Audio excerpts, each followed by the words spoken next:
Olá, gente, tudo bem?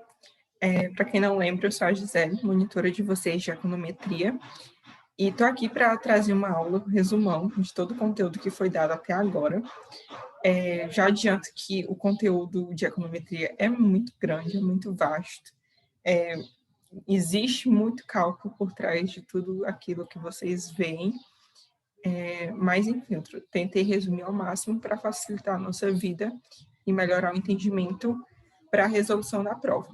Então, vamos lá. Também peço desculpa pelos ruídos e barulhos que vocês vão ouvir no fundo. Enfim, não tenho como controlar a zoada, que não é da minha casa, né? Mas, enfim. O que é econometria? Econometria é a junção da teoria econômica com a estatística. Juntando isso, a gente tem a econometria para testar hipóteses. E esse teste de hipóteses, ele vale para a gente ver qual é a relação que existe entre as variáveis econômicas. Como exemplo, eu trouxe o consumo e a renda, que são bem comuns. A gente tem que, quando a nossa renda aumenta, o nosso consumo tende a aumentar também. As variações na renda, elas vão impactar diretamente no consumo. E por isso, eu trouxe aqui a fórmula do consumo para vocês visualizarem. Que consumo é igual a consumo autônomo mais propensão marginal a consumir vezes R de renda. A gente tem que, se a renda for igual a zero, o nosso consumo vai ser igual ao nosso consumo autônomo, porque R sendo zero, a gente multiplica com isso aqui e vai dar tudo zero. Então, o consumo vai ser igual ao consumo autônomo. Mas, no nosso modelo econométrico, a gente vai trabalhar com uma equação muito parecida com a do consumo. Se vocês observarem, tem a mesma composição da fórmula do consumo, porém com variáveis diferentes. Aqui a gente vai ter que y, que é a nossa variável dependente, é igual a beta1, que é o nosso primeiro parâmetro, mais beta2, que é o nosso segundo parâmetro, vezes x, que é a nossa variável explicativa.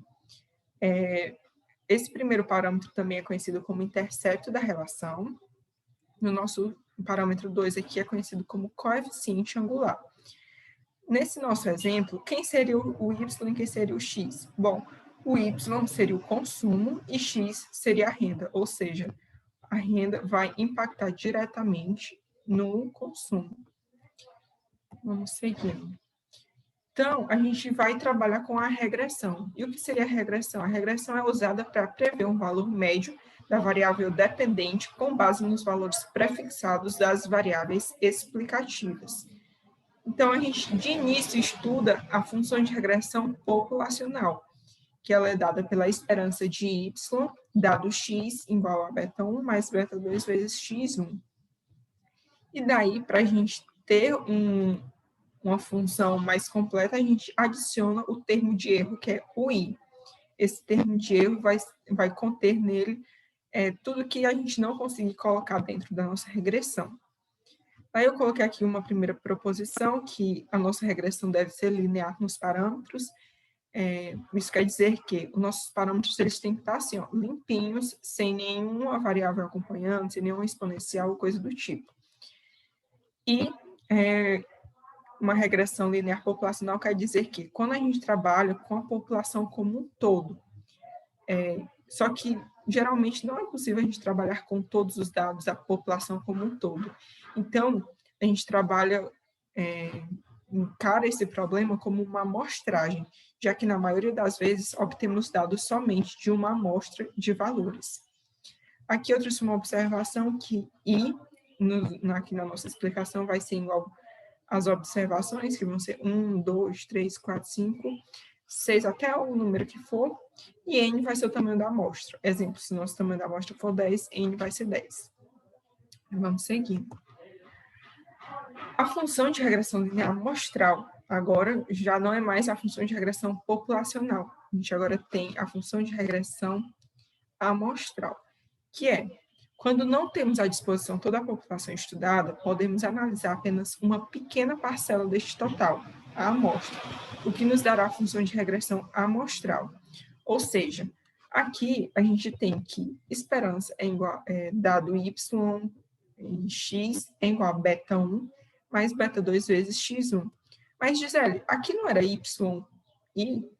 Sim, aqui era, mas yi também pode ser considerado, a gente pode igualar essa equação a esperança de y dado x, porque isso daqui também vai ser igual ao yi estimado. Então, yi estimado é igual à esperança de y dado x. Logo, eu posso pegar esse y estimado e igualar a toda a nossa equação aqui, ó. Daí, depois, a gente tem que yi, que é o yi dos dados, é igual ao nosso y estimado, mais o i, que é o erro estimado. Então, vocês lembram que a professora disse que a gente tem diferenças entre esse yi e esse yi aqui, ó. São variáveis diferentes. Esse aqui, yi estimado, é o valor que carrega todo isso aqui, ó. E yi aqui é o valor das observações. Portanto, a gente tem que yi é igual a yi estimado, chapéu, né? Mais o i estimado, que é o i chapéu. Portanto, aqui a gente observa que a gente vai poder encontrar o valor de i, que são os resíduos.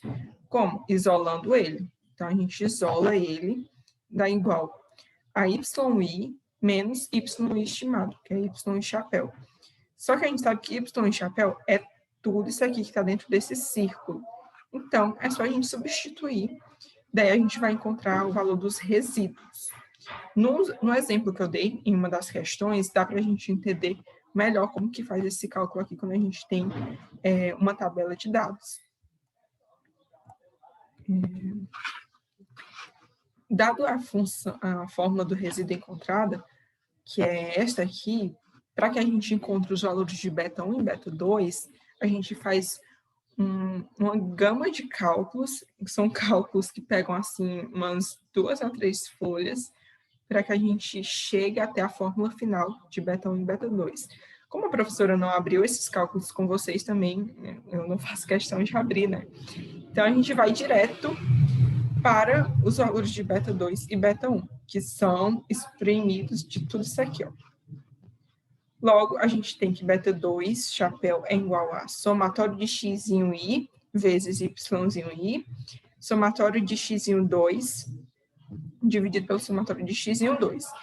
E beta 1 é igual a média de y menos beta 2 vezes a média de x. E a gente percebe que aqui a gente agora tem x e y minúsculos. Isso quer dizer o quê? Que a gente tirou a média do valor do y e também tirou a média de x. E para encontrar y i, a gente pega igual ao y grande menos a média. Daí a gente faz a mesma coisa para o x e i aqui. E daí é possível a gente encontrar o beta 2 e a partir disso encontrar o beta 1. Agora, a gente possuindo o valor desses dois, a gente pode observar e deduzir os seguintes raciocínios. Que y é a variável dependente, x é a variável explicativa, como vocês já estão cansados de saber.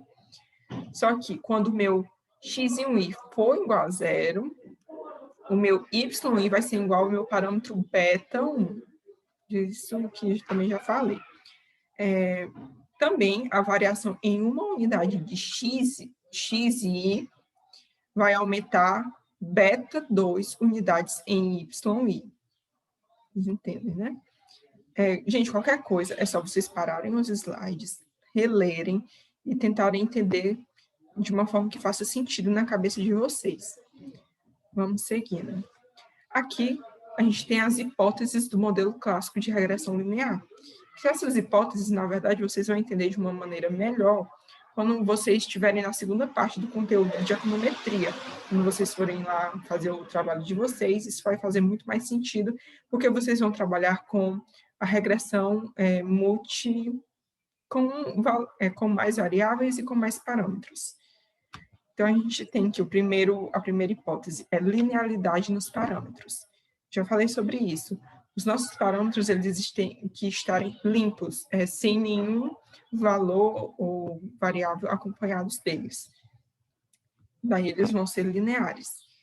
X é determinístico. Isso quer dizer que os valores de X são fixados em amostras repetidas. A hipótese 3 é que o valor médio do erro é zero. Ou seja, por mais que a gente tenha um erro que não é incluído na nossa regressão, o valor médio dele vai ser sempre zero. A gente tem a hipótese da homocedasticidade, que vai ser a variação de U é igual a sigma elevado a 2. Diz que a variância de U é a mesma para todas as observações. Essa é a interpretação. Hipótese 5. A autocorrelação entre os erros é zero. Ou seja, não importa se exista um erro I e um erro J, eles vão ser diferentes, eles não vão ter relação. Hipótese 6. A covariância entre X e U é zero. Eles exercem influência separadas, independentes em Y, mas a influência deles é cumulativa, mas não tem relação entre X e U.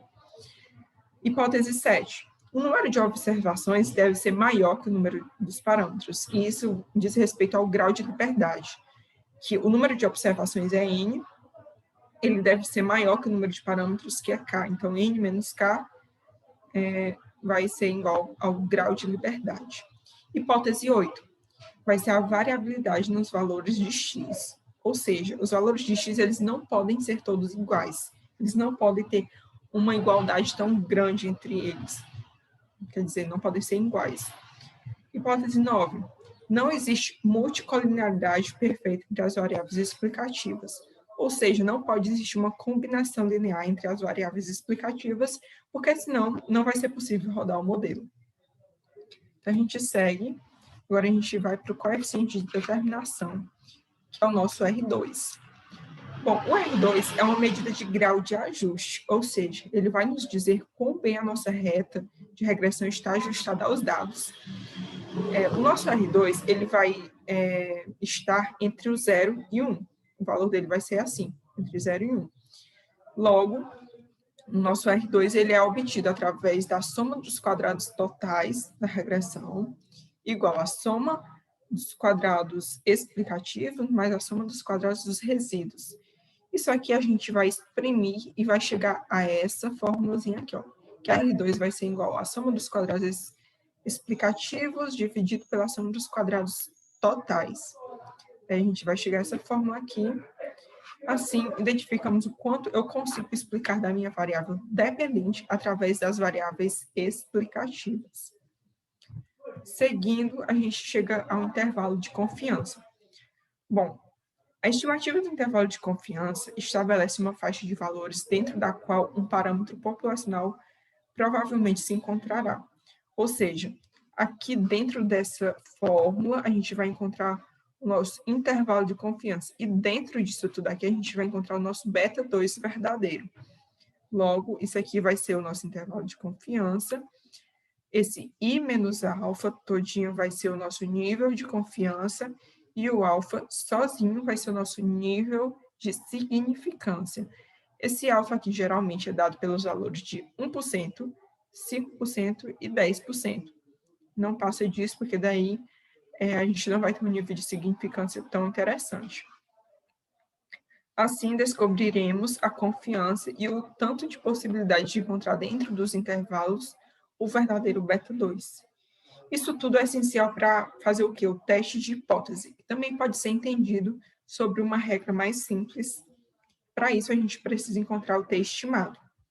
Logo, para encontrar o t estimado nos exercícios e tudo mais, a gente vai ter que aplicar essa formulazinha aqui, ó. Deixa eu ler aqui para vocês. O t estimado é um valor que deve ser encontrado para entender se a regressão possui significância ou não, além de entendermos se o beta 2 vai ser rejeitado ou não. A gente encontra o t estimado através da divisão beta 2 estimado dividido por isso aqui, que isso aqui, nas questões, geralmente é dado pelo erro padrão. Eu falo sobre isso lá na explicação dos exercícios. Aí a gente chega no teste de hipótese. Possuindo o valor do t estimado para a regressão, podemos concluir se temos ou não significância, se a nossa regressão vai ter significância ou não, porque se não tiver, também não vale a pena a gente avaliar a nossa regressão, não vai fazer sentido. Logo, vamos ter que fazer o seguinte teste de hipótese. Para a gente saber se existe relação entre y e x, a gente vai ter que entender se H0 igual a beta 2 chapéu vai ser igual a zero. A gente tem que rejeitar isso daqui, ó. Ou seja, se eu não rejeito essa hipótese de que beta 2 chapéu é igual a zero, eu não vou encontrar relação entre y e x. Além disso, se eu não rejeito essa mesma hipótese, a estimativa não vai ser significante. Então, a regrinha diz o quê? Se o número de grau de liberdade for maior ou igual a 20, grau de liberdade, lembrem que é n menos k. Ele tem que ser maior ou igual a 20. Outra preposição. Se alfa for igual a 5%, então H0 pode ser rejeitado se o valor do t estimado for maior do que 2,1. Lembrando que para esse t estimado ser maior do que 2,1, ele não necessariamente precisa ser positivo, pode estar negativo, porque o t estimado aqui ele vai ser considerado em módulo. Então, quando você coloca em módulo, se ficar maior do que 2,1, e se obedecer todas as outras regras aqui dessa linha, então, a gente vai poder rejeitar a hipótese de que beta 2 é igual a zero, e a gente vai ter uma regressão que é significante. E aqui eu coloquei um lembrete que o grau de liberdade é n menos k, que são as observações menos os parâmetros. Gente, repito, se vocês sentirem alguma necessidade de entender de uma maneira mais devagar, vocês parem o vídeo, vocês releiam e qualquer coisa vocês me perguntem. Aqui eu trouxe o gráficozinho que a professora usou na aula, que é para a gente entender que onde que a gente rejeita a hipótese nula, onde que a gente não rejeita. Gente, aqui eu não trouxe aquela tabela do T crítico, é porque eu tentei resumir ao máximo, eu tentei trazer de uma maneira mais simples, que vocês possam resolver a prova, mas caso vocês tenham ainda alguma dúvida, vocês perguntem, ou então vocês voltem para ver a aula da professora. Eu sei que é grande, mas lá ela dá tudo bem mastigadinho, tudo bem dado mesmo. Aqui a gente tem o gráficozinho que a professora deu lá, e ele diz que o valor do t estimado tem que cair na região de rejeição de H0 para ser significante. Ou seja, o t estimado ele tem que cair daqui para cá, ou então cair daqui para cá, fora desse centro aqui, ó. Se o valor cair dentro desse centro aqui, ele não vai rejeitar a hipótese nula, então não vai ser significante. E o que é que está aqui, ó? Os valores que estão aqui nos extremos. Esses valores que vão estar aqui no extremo são o t crítico, que ele vai ser encontrado na tabela. Mas queria tranquilizar vocês que eu acho que isso não vai ser cobrado na prova, mas é importante vocês saberem que esse valorzinho aqui, ó, t crítico é encontrado na tabela. No geral, a regra que vocês podem usar para descobrir se vão rejeitar a hipótese nula e saber se a questão é significante, vai ser essa regrinha aqui, ó. Vocês memorizem, vocês leiam bastante, que eu acredito que vai dar certo. Então é isso, gente, a nossa aula termina aqui. Eu agradeço para vocês que tiveram paciência de escutar até aqui. Peço desculpas de novo pelos barulhos, eu sei que tem bastante. Mas é isso, até a próxima.